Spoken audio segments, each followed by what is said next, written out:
میرے بھائیو یہ تو ہے تقوی کی باتیں. جو لوگ بچنا چاہتے ہیں وہ آج بھی بچتے ہیں. آپ کو پتا ہے یورپ میں خصوصاً فرانس کے اندر جب عورتوں کے چہرے کے نقاب کے اوپر پابندی لگائی گئی تو دل بے ایمان تے اجتا ٹھہر, اور دل اگر ایماندار ہو جائے تو راستے بھی ٹھہر. پھر عورتوں نے کیا کیا, انہوں نے ڈسٹ ماسک پہننے شروع کر دیے. سبحان اللہ. میں کہتا ہوں جی ایسی عورتوں سے قربان جو اس طرح اللہ کی وفادار بندیاں ہیں. کیا انہوں نے کہا ٹھیک ہے ڈسٹ تو آپ میڈیکل ایشو کو تو نہیں روک سکتے نا اس معاشرے کے اندر. کئی لوگوں کو الرجی بھی ہوتی ہے ڈسٹ سے, دھوئیں سے, پولن الرجی ہوتی ہے. عورتوں نے کہا ٹھیک ہے ہم نے نقاب اتار دیا, انہوں نے ڈسٹ ماسک پہننے شروع کر دیا. اگر آپ کی نیت ٹھیک ہے نا آپ کو اللہ تعالیٰ سولوشنز بھی دے گا, بالکل دے گا. اور میں کہتا ہوں ان یورپ کی عورتوں کا سلام ہے, یہاں مسلمان عورتیں ان کو بوڑھے ہوتے ہوئے بھی سمجھانا پڑتا ہے کہ چہرے کا نقاب آپ نے کرنا ہے.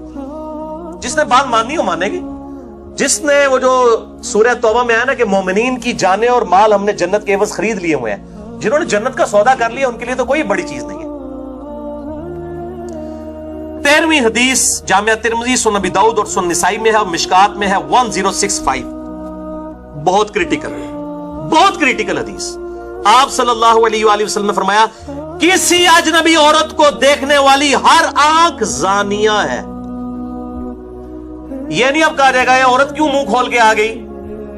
دیکھنے والی ہر آنکھ زانیہ. ہر آنکھ کا مطلب ہو گیا غامدی صاحب اب دل کا بھی کوئی اعتبار نہیں رہا. ہر آنکھ زانیہ ہے, چاہے دل میں بری نیت تھی چاہے اچھی نیت. اور بے شک عورت جب عطر لگا کر خوشبو لگا کر کسی مجلس کے پاس سے گزرتی ہے گویا وہ اسی طرح ہے کہ وہ زانیہ عورت ہے. وَلِعَوْذُ بِاللَّهِ تعالی. اچھا جو عطر لگا کے مردوں کے پاس سے گزرے وہ زانیہ ہے, اور جو بال کھول کے چہرہ کھول کے جائے وہ کیا ہے.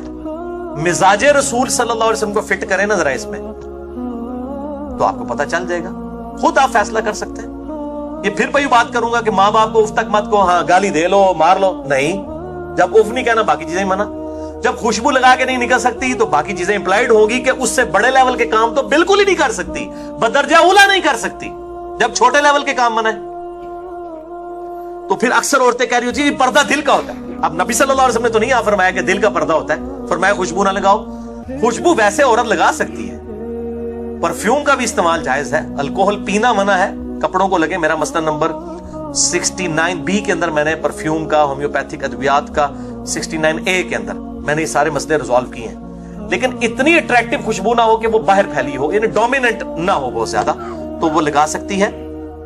تو یہ کہتے ہیں دل کا پردہ ہے جی, آنکھوں کے پردے کی خیر ہے, دل کا پردہ ہونا چاہیے. تو کپڑے بھی پھر دل کے پردے کی پہنے, یہ کپڑوں والا بھی آپ لوازمات پھر چھوڑ دیں.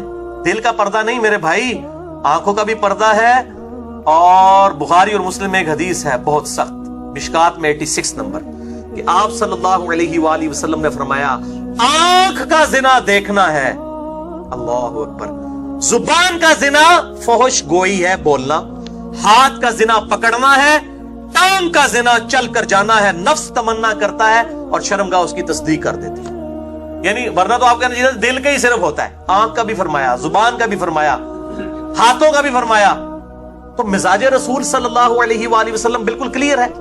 یہ کوئی راکٹ سائنس نہیں جو سمجھانی پڑ جائے, یا 4 آرڈر ڈیفرنشیل ایکویشن ہے, یا شروڈنگر ویو ایکویشن ہے جو آپ کو سمجھانی پڑ رہی ہے. میرے بھائیو یہ تو سیدھی سیدھی چیزیں ہیں. مزاج رسول صلی اللہ علیہ وآلہ وسلم کا پتہ چلتا. تو یہ کہتے ہیں دل کا پردہ ہے. میں دسنا جناب دل کا پردہ کی ہے. دل کا پردہ بتاؤں آپ کو, آج تک میں نے حدیث آن ایئر بیان نہیں کبھی کی ہے, آج سن لیں حدیث.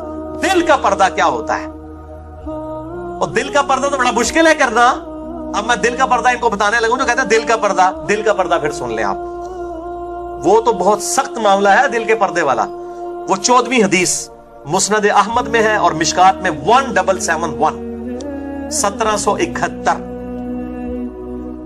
اما عائشہ رضی اللہ تعالیٰ عنہ کہتی ہیں کہ میں اپنے حجرے کے اس حصے میں جہاں نبی صلی اللہ علیہ وسلم اور سیدنا ابو بکر کی قبریں تھی بغیر حجاب کے بھی چلی جایا کرتی تھی, اور اپنے دل میں کہتی تھی ایک میرے شوہر ہیں اور دوسرے میرے باپ, ان سے میرا کیا پردہ. لیکن جب سے سیدنا عمر وہاں پہ دفن ہوئے ہیں تو عمر میرے لیے ہے نامحرم, تو میں کبھی بغیر پردے کے اس کی قبر کے پاس بھی نہیں گئی. یہ ہے دل کا پردہ. حالانکہ یہ نہیں تھا ان کا عقیدہ کہ سیدنا عمر کو اندر سے دیکھ رہے ہیں.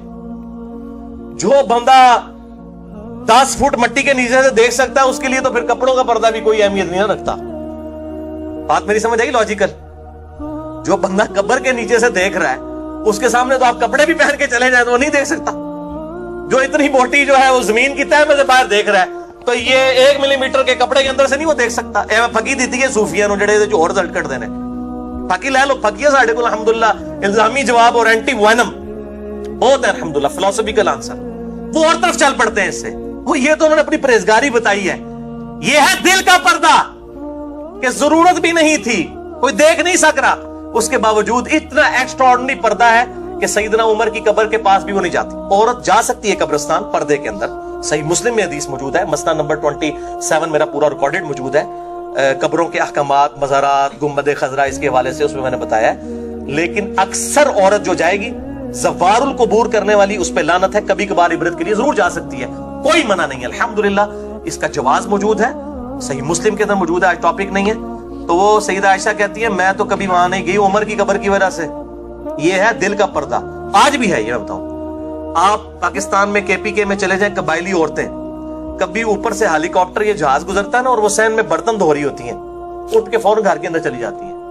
اتنی اوپر سے تو کچھ نہیں نظر آتا یار.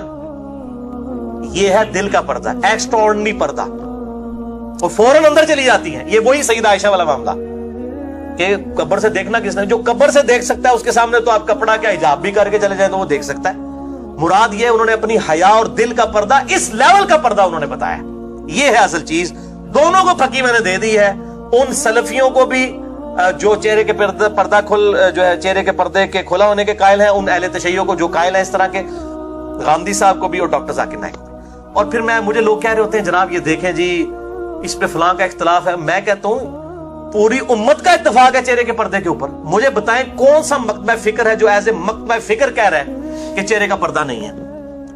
کیا بریلوی اپنی عورتوں کو چہرے کا پردہ نہیں کرواتے, دعوت اسلامی والے؟ کیا دیوبندی تبلیغی جماعت والے اپنی عورتوں کو چہرے کا پردہ نہیں کرواتے ہیں؟ کیا اہل حدیث تو سب سے زیادہ سخت ہیں چہرے کے پردے کے معاملے میں, انہوں نے شیخ البانی کے خلاف کتابیں تک لکھ دی ہیں, وہ نہیں کروا رہے. کیا اہل تشیع کی عورتیں چہرے کا نقاب نہیں کرتی ہیں؟ خمینی صاحب سے متاثر ہو کے پاکستان کی عورتوں نے تو چہرے کے حجاب نہیں ہٹا دیے, جنہوں نے ہٹائے ہیں وہ تو غامدی صاحب سے متاثر ہو کے یا ڈاکٹر ذاکر نائک سے, شیخ البانی سے, ان کا معاملہ الگ ہے. جب پوری امت ایک طرف چل رہی ہے, چند بندوں نے ایک چوہا چھوڑ دیا اور یہ کہتے اختلاف ہو گیا, اختلاف ہو گیا, اختلاف ہو گیا. وہ 4 بندے ایک پوری جماعت سے الگ ہو کے ایک مسئلہ بیان کر, اختلاف کہاں سے ہو گیا؟ رون تو انہوں نے ماری ہے. اختلاف تب ہوتا جب مکتبہ فکر کوئی اس کو لے کے چل رہا ہوتا, کہ کوئی 1 یا 2 مکتبہ فکر ایز اے مکتبہ فکر کہہ رہے ہوتے جی چہرے کا کوئی نقاب نہیں, پھر پریشانی والی بات. میں کہتا ہوں یہ تو رفع الیدین سے بھی چھوٹا مسئلہ ہے چہرے کا. رفع الیدین والا مسئلہ بڑا ہے کہ اس میں امت میں ایک اچھی خاصی اکثریت جو حنفیوں کی ہے وہ اس کی قائل نہیں ہے. وہاں آپ دلائل کے اوپر بات کریں, یہاں تو میرے بھائی سارے کروا رہے ہیں, نقاب کروا رہے ہیں چہروں کا.